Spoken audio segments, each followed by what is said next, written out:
Hello everyone and welcome to our room. My name is Metka Majeric and I'm product engineer at Leica GS18 I. And today I would like to present you Leica GS18 I. Well, what we see here, we all know that also this is surveyor's work. Because no matter where the points are, we have to measure them. And I really hope that there are not many scenarios like this one.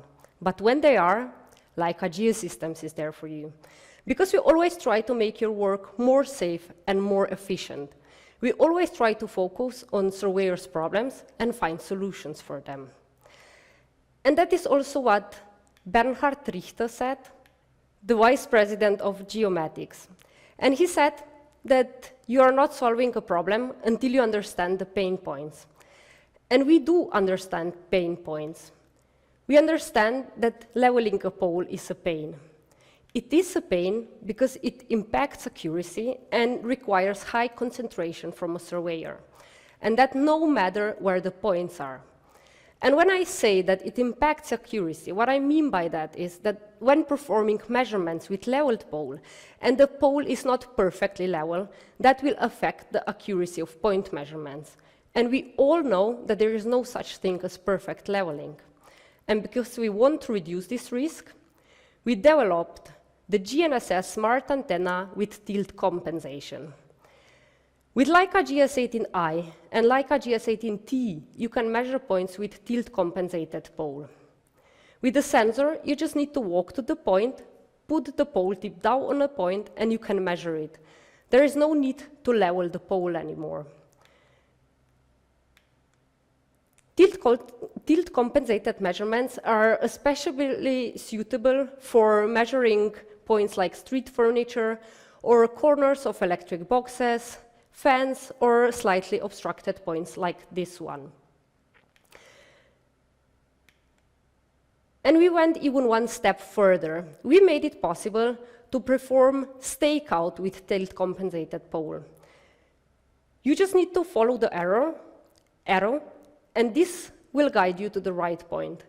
Now you don't need to watch the bubble anymore, watch values, and move closer and closer to the point and repeat the whole process all over again until you get to your point. With tilt compensated measurements, that is much easier. Even if specified accuracy of the points measured with a leveled pole is higher than the specified accuracy of the points that were measured with tilted poles, even in most of the cases, tilt-compensated measurements will be more accurate than the points that are measured with leveled pole that is not precisely leveled. And even if you want to measure points with leveled pole, you can do this. And next to it, you can save tilt values and check them at any time. And that way, you can really trust that what you measured is accurate.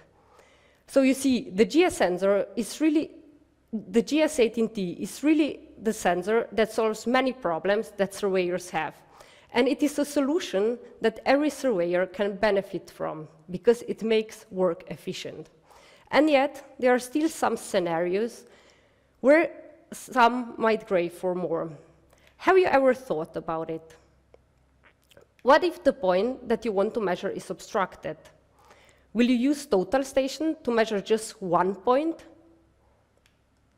And how about if you cannot access point with a pole tip, or you can access it, but it is not safe to measure this point?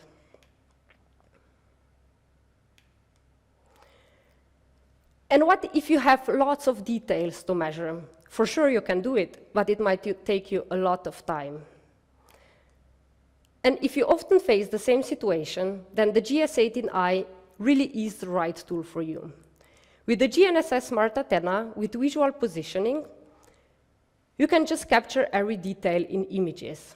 So all you have to do is to walk along the object you want to capture with the camera facing the object, and while you walk, the sensor will capture images for you.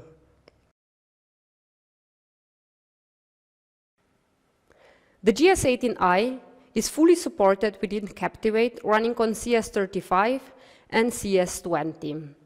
And optimally, it can be used with a correction service from SmartNet.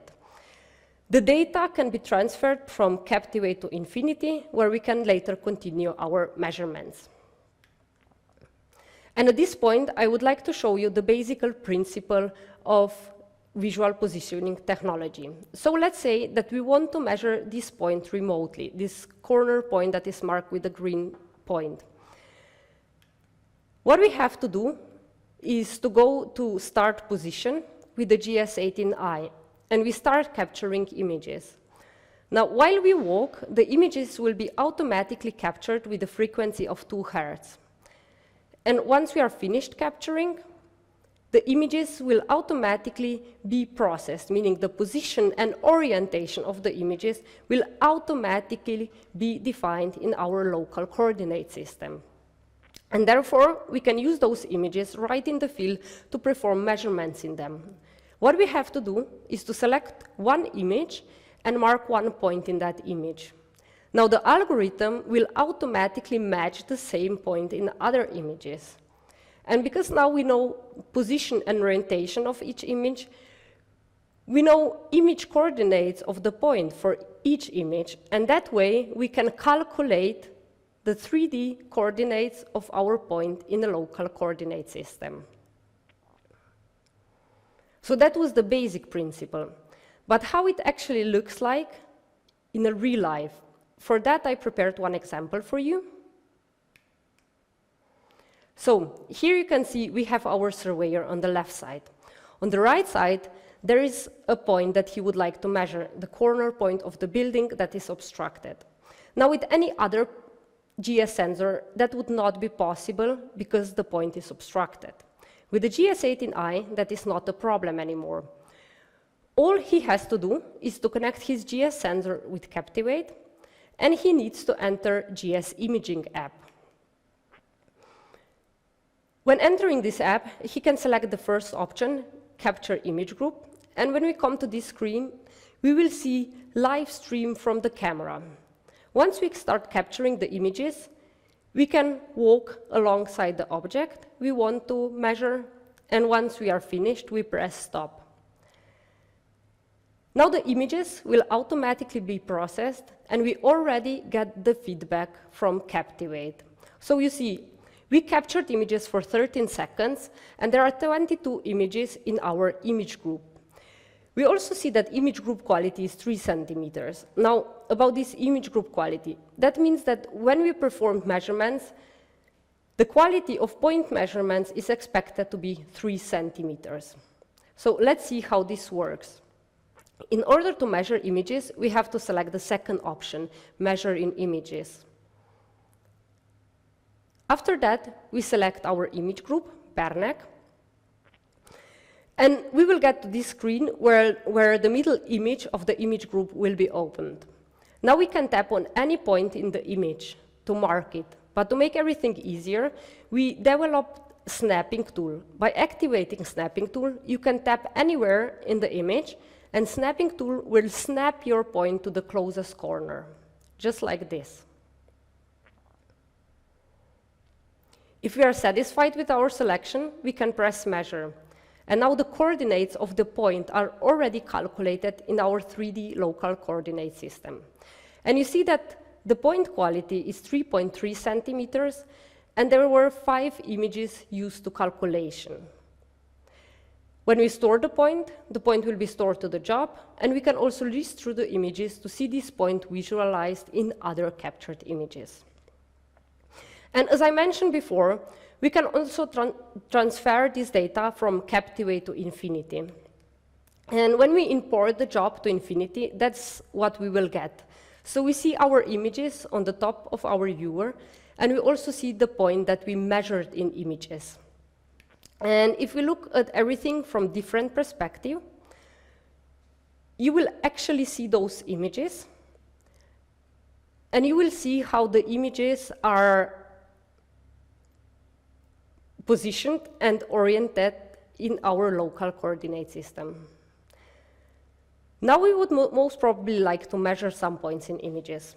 In order to do so, we have to select our image group, and with the right click on it, we select the second option, New Point. We will get to this view where we see two images of the image group next to each other. We can also scroll through the images to get to the image that we want to use for measurements. When we select our image, we can zoom in and tap on the image, and we will already get a feedback. And you see the quality of the measurement is 1.2 centimeters. That means that the coordinates of these points were already calculated. We can also see that we have 4 observations, meaning that 4 images were used for calculation of point coordinates. And if we want to check even more information, we can scroll down in Property Grid, and we can check quality of single components. If we are satisfied with it, we can press Create. We will see this created point under Navigator,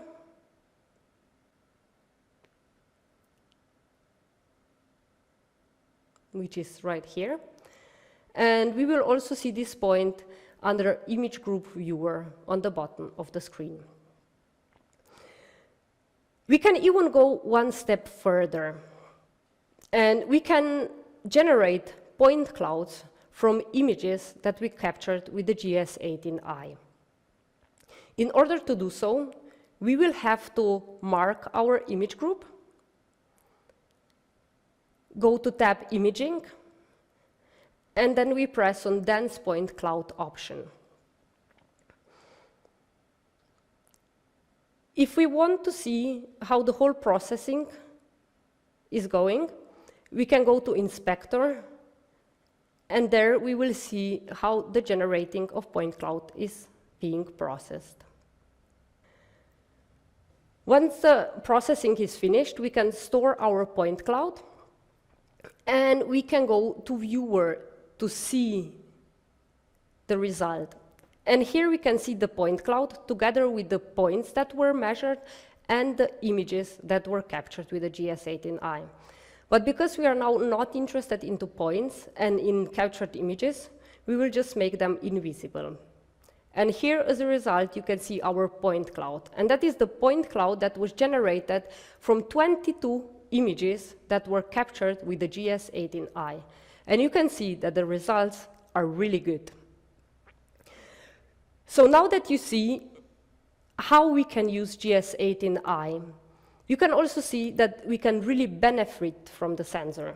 Because with the GS18 I, you can capture hundreds of points in minutes rather than hours. And you can save a lot of time, because you don't need to measure each single point with a pole tip. With the GS18 I, you can also capture points under abstracted areas with survey-grade accuracy. You can capture the points that cannot easily be physically reached without risking the safety. And when it gets to the crash scene, you can capture the scene as fast as possible, and you can decide later what should be measured, and also be productive with it. And for those cases, when you still want to measure points with pole tip, also in those cases, GS18 I is the right tool for you. Because I want you to know that the GS18 I is a GS18T with visual positioning. You can use it as a base or as a rover. You can measure points with it or stake out points with leveled or with tilted pole. There is Smart Check running in the background, and you can use it with Smart Link. All this in GS18 I and in GS18T. But GS18 I has added value of visual positioning, and everything in one sensor. And now I would like to show you how you can benefit from each additional feature. So if this is our area, and we want to measure points here. Now with the conventional GNSS sensor, you have an option to measure points with leveled pole. You could measure many points, but you could not measure under tree canopies or close to the buildings. With the Leica GS18T and GS18 I, you have possibility to measure points with tilt-compensated pole. And it became possible to measure even points under small tree canopies or corners of the buildings. With the GS18I, with visual positioning technology, you can now even measure points under any tree canopies. You can measure points under the roof and even points on the facade of the building. The only limitation is that you cannot measure points that are inside the buildings, because there you don't have the reception of GNSS signals. And because you are probably wondering how all this is possible and how is it possible to measure those points with survey-grade accuracy. And because I want you to really trust our system, I would like to show you one algorithm that is running in the background on the GS18I. So what you see here are the features that are being tracked when the GS18I captures an image group. And by tracking those features, the algorithms can compute how the position and orientation of the image, of each image, change relatively to the previous image. Now, the red features are not reliable or cannot be tracked in the images, and those red features will be deleted. The green features are the ones that are reliable and will be used for further processing. They will be processed together with IMU and GNSS data in bundle adjustment algorithm. And as a result, we will get final position and orientation of each captured image. And of course, we also tested the whole system. We did thousands of measurements, and the results were following.